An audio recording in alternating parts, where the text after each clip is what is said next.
Antoine Ramos was sitting in a jail cell in October when his lawyer shared with him some surprising news.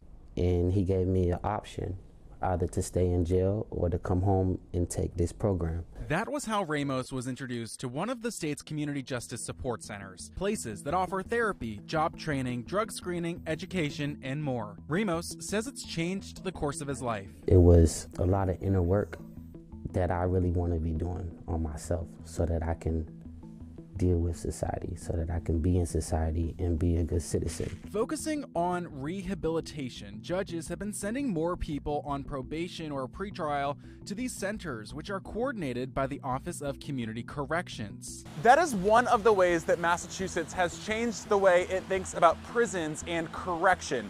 There may be no better symbol than that, though, than the upcoming closure of MCI Concord behind me. But why is the prison population declining so much? That is the question that we brought public officials and researchers, and really there's no easy answer. Instead, there seem to be a number of factors at play here, including crime prevention, treatment, and better re-entry support. The data speaks for itself. Massachusetts' average daily prison population in 2023 was 6,070. That's down from 11,034 in 2014, according to the Massachusetts Department of Correction. That is a 45% decrease. We still have to hold people accountable, but we're holding people accountable in different ways. Andrew Peck is the undersecretary for the state's Executive Office of Public Safety and Security, which oversees the Department of Correction. Those declining populations are, directly related to, a lot of the good work that's been done both, in the department and, upstream, I like to say. So a lot of changes in how how police departments, engage with their communities, and they're taking very creative and innovative strategies to become problem solvers in the community. Corrections, he says, is a changing field, one that Peck says is more humanized, with more emphasis on finding the right kind of accountability for each individual. My perspective, we should have the smallest correctional footprint possible. If we have to incarcerate someone,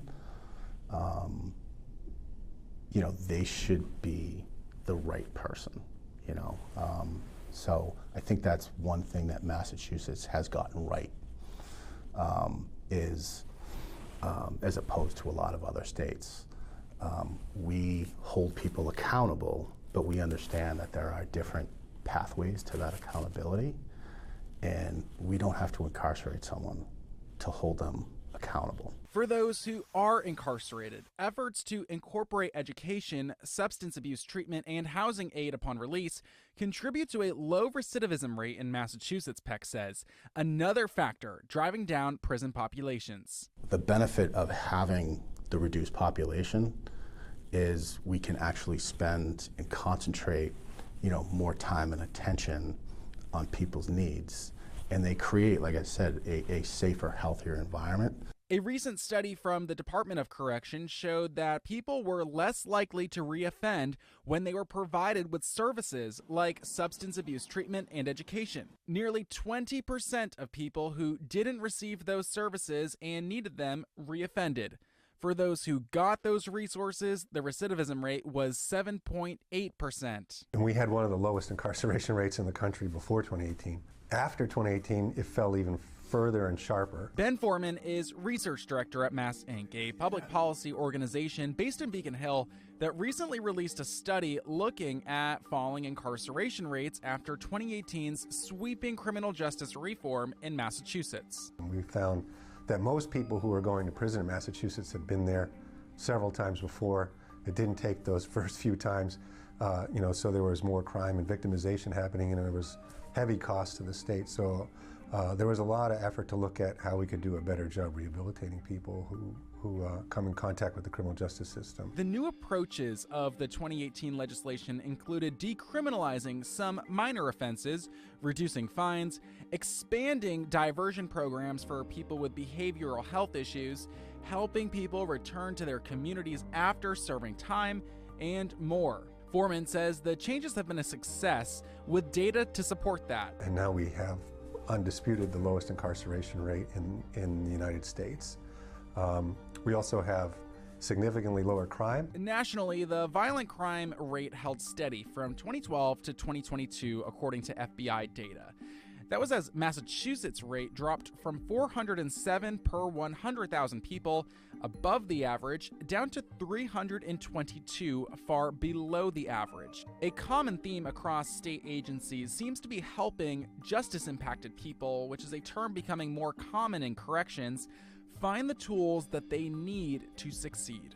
Our effort to reduce incarceration, to provide more services to those who are incarcerated, and put a lot of money into communities for prevention, for substance abuse treatment, mental health treatment, for workforce development and job training, all seem to be having the desired outcome here. This program saved my life.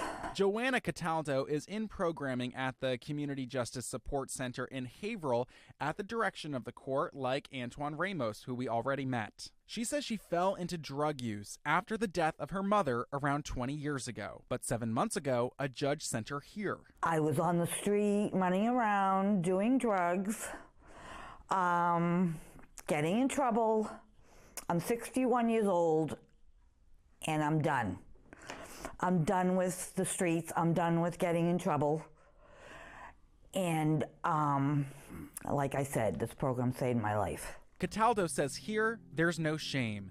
The therapy sessions and bonds she's formed have made her feel ready for a new chapter. Vincent Laurenti, who oversees all of this through the Office of Community Corrections, says the Justice Support Centers provide programming that balances support with accountability. Well, the Community Justice Support Centers are a great opportunity to provide people programming, treatment interventions like cognitive behavioral interventions to address drug and alcohol use, and also decision-making, educational support so people can get a high setter or GED or maybe move on to the post-secondary education, and then employment support so that people can hopefully get a job. This location in Haverhill celebrated its official grand opening at the end of March. Here is our computer cluster. This is where our clients can come in, with staff ready to help dozens of clients at a time. Here is our general kitchen, and the clients are more than welcome to come in, and we stock the fridge for whatever they need. If they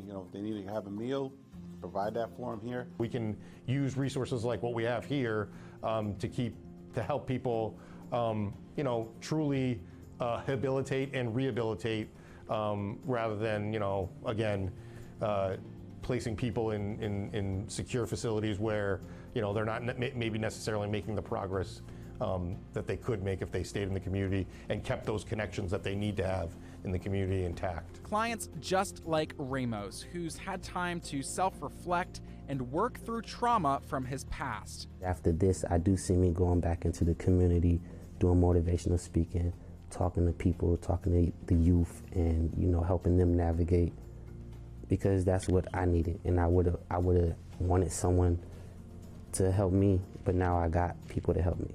As the prison system is downsized, Foreman with Mass Inc. hopes more money goes toward community resources as well as mental health services. He worries, though, that as the state budget tightens, recent investments and progress could face cuts. One of the questions that is out there is, are we going to peel back on some of that alternative spending that has allowed us to reduce incarceration without experiencing increases in crime?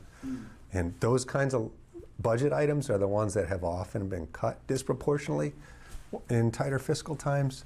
The closing of MCI Concord is expected to save the state around $16 million per year and also avoids nearly $200 million in capital projects that would have been needed to upkeep the aging prison. I'm Matt Fortin.